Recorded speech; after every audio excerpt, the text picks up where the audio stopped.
fans. This is the Raider Nation podcast, and a somber one at that. I want to start off the podcast first by sending well wishes and prayers to all those victims of Hurricane Katrina in the South. I was born actually in Alabama, and I lived in Biloxi, Mississippi till I was 6. May not seem like it, but I remember it very well. I remember I didn't see a block wall between houses till I moved to California. It was always open fields or no fences or chain link fences back there in the country. We were poor too. And there's just a lot of great folks there. They don't have much, but they'll give you what they have. A great place. The South is a beautiful place. And what makes it so beautiful are the people. Don't let this media coverage of people looting and going crazy, because if it happened here, same thing would happen here too. Those people have a lot less than we do, and you got to do what you got to do for your family. What can I tell you? Not that I agree with looting, but hey, man, put yourself in their shoes. I just want to send out prayers to all those who lost family members, and all the devastation, people who lost their entire life. It's amazing, the travesty and the damage that have been done. But thank God for the rest of this country and the United States of America. I know as Raider fans we will pitch in and do our share, whether we can give a little bit or give a lot, give our time, or just give some prayers. So I encourage you Raider fans to donate to the Red Cross or whatever you want to help your brothers and sisters. There's some Raider fans out there. Nonetheless, there are people that are hurting out there, and hopefully I'll have a link to the Red Cross on the site soon by Randy the Raider Eagle. So once again, all my heart's prayers from the bottom of my heart to all those who have been affected by this great tragedy. Anyways, back to the show. I want to shout out to my good buddy, the Raider Eagle, who's doing a fantastic job with the site. I'd like to remind the listeners to check out my site at www.raidernationpodcast.com and vote for me on Podcast Alley if you could, please. It's helping me to be up in the ratings. Matter of fact, I am 5th overall in sports for Podcast Alley and 181st currently out of 6,500 podcasts. And that's you, Raider fans. You guys are making it happen. And I have you to thank for it, because I'm just a firefighter who loves my Raiders, who found an outlet to shout out the news to the rest of the country and actually the rest of the world, because we got people from Japan to Rome, Pittsburgh. Matter of fact, Danny Langdon and his cousin in Oklahoma City recently tuned in, got a kick out of my show about Tim Dahlberg, or Tim, anyways, it was a funny show. I thought it was funny too. And shouts out to you guys. I got some stickers on the way. As soon as you send me your address, it's going. I want to thank my regular listeners for voting for me. And like I said, it's kind of somber, this whole thing about the hurricane. So I'm going to try to stay off that subject, because we already heard enough about it on the news. The news got to glorify everything. But send them some money, because I certainly am. Tonight's show is going to be Raiders Cut 7. Who are they? Winless preseason. What's up with that? Jerry Porter. Where is this guy? Kerry Collin fumbles and bumbles, and visions of 2004 of him turning the ball over so many times. We'll talk a little bit about that. First thing I want to get to is Sam Williams, placed on injured reserve. He will not play the rest of the season. His ACL is done. He's going to be in surgery, and he will not play. So with him on the injured reserve, they have some extra room. Also, they dropped Bryce Benkos, a punter. They lost the running back Leonard Harry, Tackle Pete McMahon, who I thought was going to be pretty good, but he blew his knee out. David Rivers, the quarterback. Linebacker Magula Tulente. Excuse me, the Vicodin are kicking in. And cornerback Barack Williams, who wasn't very productive. So they are no longer with the Raiders. Oh, Sam Williams will be just because he got injured. Okay. What shall we talk about next? Well, let's talk about Kerry Collins, because I was concerned at this game. I was very concerned that we had so much trouble protecting Collins. Let me just say two things. One thing is Collins holds the ball an unusual amount of time. He holds it longer than most quarterbacks. It's a good thing when we got somebody busting loose down the field, but it's not such a good thing because you got the pass rush there, and it can be nasty. O'Keefe and Berry from Arizona worked over Gallery most of the day that he was in there. And Kerry Collins, come on, Kerry, you dropped the ball. And what I mean by dropping the ball isn't that you fumbled the ball, even though you did, but you dropped the ball as a professional. You're not a rookie. You have experience. Either get rid of the rock, throw it out of bounds, or cover it. When you see so much pressure, your pocket disappeared in seconds. You know, you're a veteran quarterback. There's no excuse for 4 fumbles. And I hope Turner crawled up your rectum and told you about it, because he likes to soft step everything. He doesn't want to point fingers at anybody, because that's kind of the guy Norv is. He's the gentle guy. You don't see him getting real upset about anything. But I'm real upset about the way Collins performed in managing the ball. Now, I could blame the offensive line. Maybe they're a little bit to blame. I think probably slightly a little bit. Turner did say the timing was off and there were some miscues on the offensive line. Not that they couldn't physically handle the line. It's just that they were mental errors. Well, hello, Raider fans. When have we heard that before? And somebody, please, somebody tell me when the last time we had a safety. When is the last time the Raiders had a safety on them? Can someone please email me, www.RaiderNationPodcast.com, and tell me the last time the Raiders chumped up a safety? Because that was embarrassing. Talk about embarrassing for the fans. That was an embarrassing performance. I was concerned totally throughout that game about the lack of rhythm and the lack of organization. And I'm going to say it like it is. I just don't think the Raiders were up for the Cardinals. I think they thought that they were going to go into there and beat the Cardinals easy. Now, you'd think they'd learned by now not to take any team for granted. As a fan, and I'm sure you're the same way, you know you can't take a team for granted. Especially one like Arizona, who's been doing some serious rebuilding. They've got a new coach and a new attitude, and it shows. And I told you, Raider fans, last podcast that Arizona meant business. And even though we did pretty good, we did very well against them with our first offense, on paper, which is I hate hearing that. The Raiders look good on paper, and on paper they did good, but they lost the game. So they can wipe their ass with that paper, because the paper doesn't mean shit unless you get the job done. Now, I'm sorry I'm getting emotional about it, but here we are, third game of the season, and Collins is fumbling the ball 4 times, and we look like a not very organized team, aside from the defense, which I thought was very much improved and has improved consistently throughout the season, the preseason. But look, here's on paper right here. Look, his stellar rating, Collins, 103.6%. 103.6 is his rating in the 17-16 loss to the Cardinals. He completed 17 of 25 passes for 189 yards and no interceptions, but 4 fumbles. What's the difference? Arizona capitalized on every miscue. They gained points on every one. We were only able to, after Grant Irons made the interception, get a field goal. And what's up with the red zone? What's up with the red zone offense?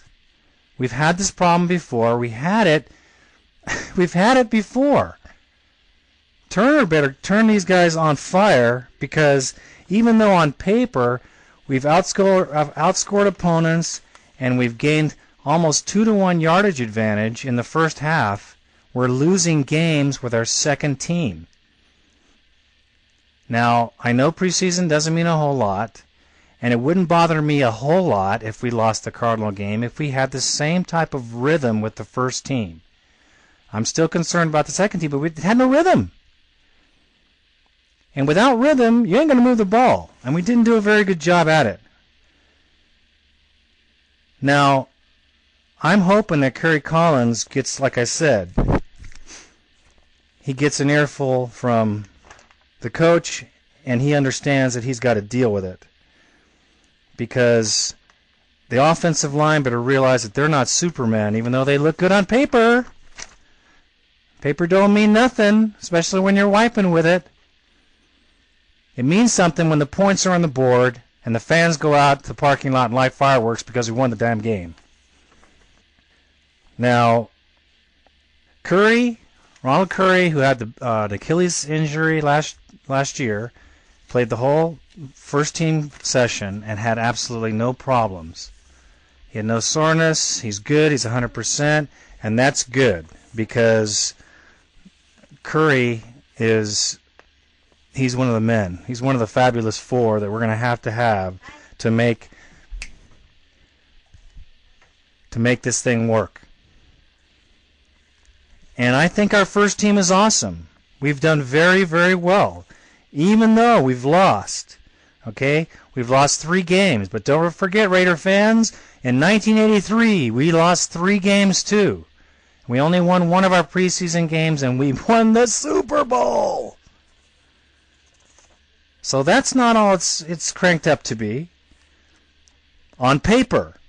I keep hating to tell you that on paper it looks good, but it's kind of pissing me off the way the on paper thing's coming out too much. I don't like hearing that. I like hearing on the field better than on paper. Through 3 games and 7+ quarters, the Oakland Raiders have outscored their opponents 39-18, outgained them 549 yards to 230 yards, and on defense, the Raiders have noticeably improved a great deal since last year and stuck the Cardinals to a 2.2 yards per rush average. That's awesome, and that's the 4-3 defense. That's why it works, because we have the guys for 4-3 defense. Rob Ryan, thank you so much for giving us back the 4-3 defense. And Raider fans, I want to tell you one thing if you haven't noticed it yet. We haven't sent a pass rush in. We really haven't blitzed a lot at all in the preseason, any game we've played. And if you haven't noticed it, think about it. Our defense is going to be nasty. And Rob Ryan learned last season not to give up all his cards in one foul swoop. And he's learning that this is the defense we need to have. They keep talking about throwing in a little 3-4 difference here and there, whatever. As long as our basic package is the 4-3, because all the pressure we got on the quarterback of Arizona was all done with the front 4. The front 4 guys. Kelly, Bobby Hamilton, Warren Sapp, Ted Washington. Those guys were putting the pressure. They were putting the pressure on. So when we start blitzing and using our more complex defenses, which we will use, of course, in the preseason, I think you're going to see an insane difference in this team. It's funny, Charles Woodson said, he goes, "It is what it is." I could just see him saying that with his nice $500 silk cap. "It is what it is," Charles Woodson said of the 0-3 record, but he added, "When the starters are in there, we're doing a good job." What more can you say? I think so too. I think the starting defense is stronger than it's been in years, at least the last 3. And we have young, good, strong players. Our linebackers, they're awesome. And let me just get in there right now. I'm going to talk about Grant Irons. I'm going to talk about Grant Irons because he is the guy that is primed to have an excellent year. He's a guy that's primed to have 22, 23 tackles, average, 4 sacks, 5 sacks, 6 sacks this year. His biceps are as big as my thighs. He's a monster, and he's not only intense, He's learning now how to harness the intensity and not overshoot the boundary, not overshoot the ball, be smarter to reading the play. Because I honestly, last podcast, didn't think that him or Tyler Brayton were quick enough to cover the tight ends or the running back out of the backfield for passes. I stand corrected. They showed me this game that they can make it happen. Quick to the ball, quick to the quarterback. That shows me a great difference as far as his controlling himself. If he can keep that up, we have a Pro Bowler on our hands, for sure. Along with his interception, he pressured the quarterback several times. Jay Foreman commented too, we haven't even started to rush through these games yet. I can't wait till we start doing that. We got him from the Texans. And Kelly attributed his success in this game to the front four. Not the front three, Raider fans, the front four. And let me reiterate, that's the defense the Raiders need to have. That's the defense that we're going to have. And that's the defense that's going to do something for us when we beat the Patriot Rats at home in the nice fall, warm air. I can't wait to see Tom Brady trying to tuck the ball. Ha! I can tell him where to tuck the ball. Jerry Porter, where have you been? Where have you been? Jerry Porter has been injured since camp. And he pulled a hamstring shortly during camp and hasn't been seen really any action except for rehab. He will play in the Saints game, but he won't play much because nobody in the first team is going to play much because Turner has to get to look at the second team to see who's going to cut to trim down the roster. They need to look at all their rookies, need to look at everybody and see what's happening because it ain't over. But it's not difficult to predict that Jerry Porter is going to come in this season and do great. Last 4 games of last season, he was awesome. That's when Ronald Curry had his hamstring injury and he got a chance to meet up with Collins, and they connected. He made some beautiful catches, and that's why they gave him the contract. But he hasn't been on the field because of his injury. He might be a little bit rusty in the first game, but still, this guy's not going to get double coverage. And when Carey and him were on fire the last 4 games of the season last year, he was incredible. Because during the previous games, other than the last 4 when Curry was the man. Collins was throwing to Curry like every play, seemed like. Porter got some leftovers, but not very much. But after Curry got hurt, Porter came to his own, especially when we went to Denver, when he played against the shutdown corner, Chump Bailey. What a chump. Cocky little guy. It serves him right for talking all that smack, because Porter worked him and used him. Who's your daddy? Absolutely. He worked him over for 3 touchdowns. 3 touchdowns, 135 yards. Worked him. So Chump Bailey's got a whole new respect for Mr. Porter, and I'm sure he better address him as Mr. Porter, because he's going to see him twice this season. Because you have to look at, he's not going to get double coverage. Man, Randy Moss virtually guarantees that Jerry Porter will never see double coverage when he's in. And that's why when Randy Moss played back at the Vikings, the receivers that played on the opposite side had great seasons. 1,000-yard seasons, 5 campaigns in a row, 8 touchdowns each. Chris Carter made him look greater than he was. He's a great receiver by any means, but made him better because they couldn't double team him. Nate Burleson made 1,000 yards plus, and so did Marcus Robinson, 8 touchdowns. That's just from the Vikings. The only thing I have to say about that is Kerry Collins. Let's hope that he matures past this fumbling, bumbling, rumbling stage and, finds himself. Because, to be quite honest, Raider fans, I am concerned. Now, Curry, I think he hurt his middle index finger. He dislocated it. They fixed that for him. Tuiasosopo still has a broken finger. So his passing finger, when he was throwing so bad, because he had a broken finger. Go figure. Now, Raider fans, I want you guys to know that Jerry Porter and Ronald Curry will be outstanding receivers. I haven't seen much from Moss. It's not like we have to see much from Moss because, he is the star receiver. We don't expect him to turn into a plum from a plum because he comes to the Raiders. He's going to be productive, but he's going to be double covered. So, Raider fans, it's going to be a beautiful season. And even Vegas says they're putting all their money on us to be 8-8. Okay? That means 50% of the games we're going to win. That means we have the 50% chance of beating the Patriots at home opening night, worldwide audience. It's time for the Raiders to get ready to play some football.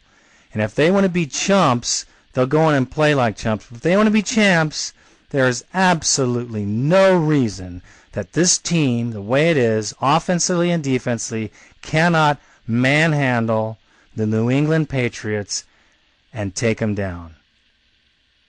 I expect to have Tom Brady running around with a big brown streak in his pants because Grant Irons is grabbing him by the neck and pulling him down to the ground. 15-yard penalty. I shouldn't say that.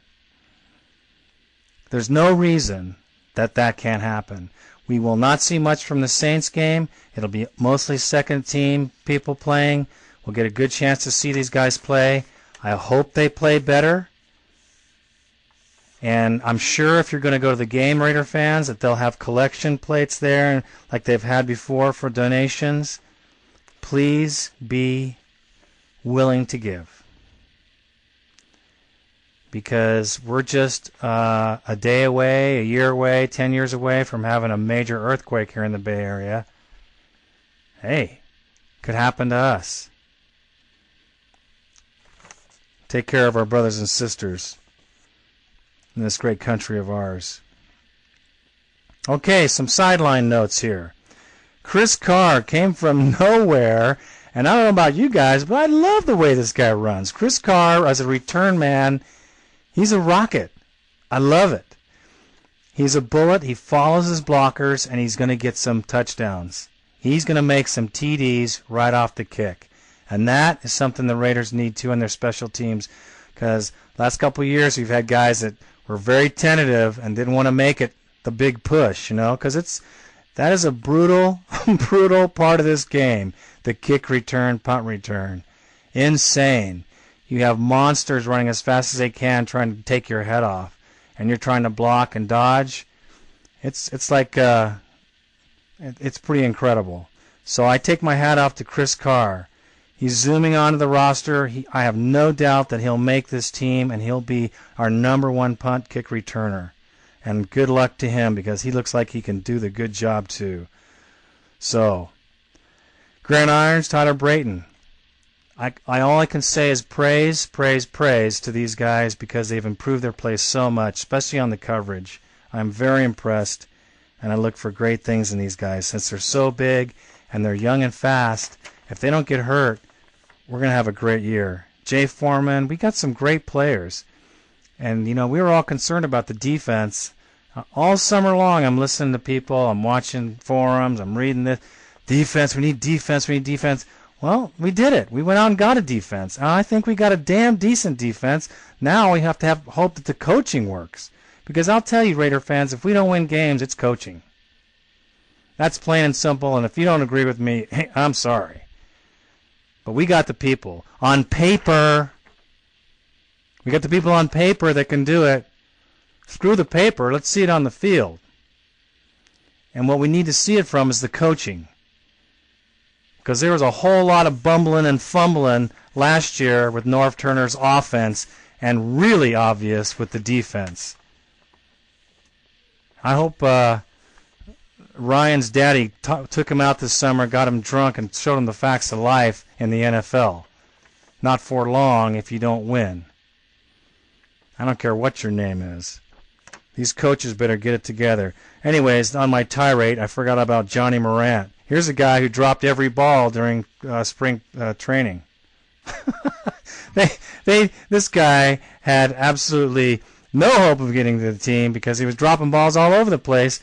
But every time they put him into play in the preseason game, he's money. Every ball that comes his way, he's money.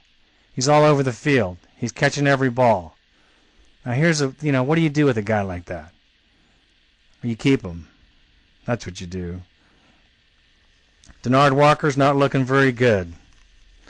Last year he was a starter. This year I think he's a farter. I think he's gone. And running back John Paul Fouché. Don't think so. I think he's got a long shot chance of making it, but I don't think so. Even as a fullback, I don't think he'll do it.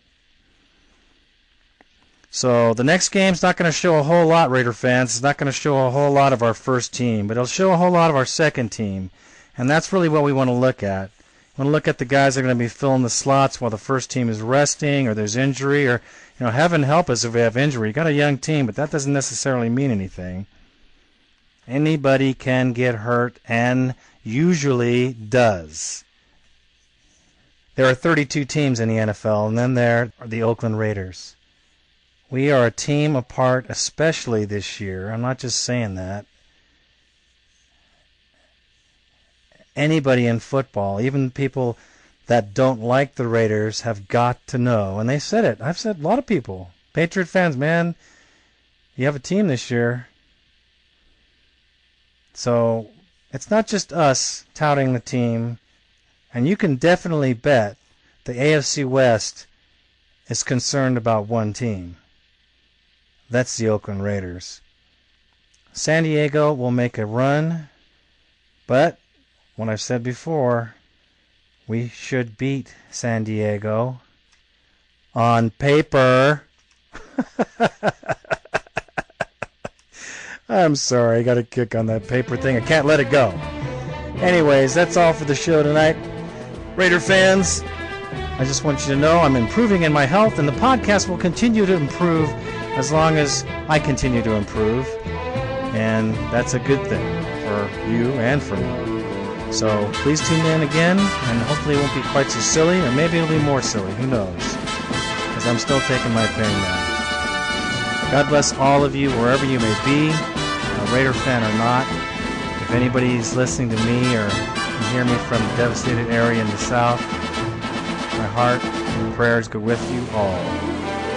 And so does the entire Raider Nation. I want everyone to have a safe evening. Think about life, people. It's short and can change in a split second. Give a hand when you have to give it. God bless y'all. Good night.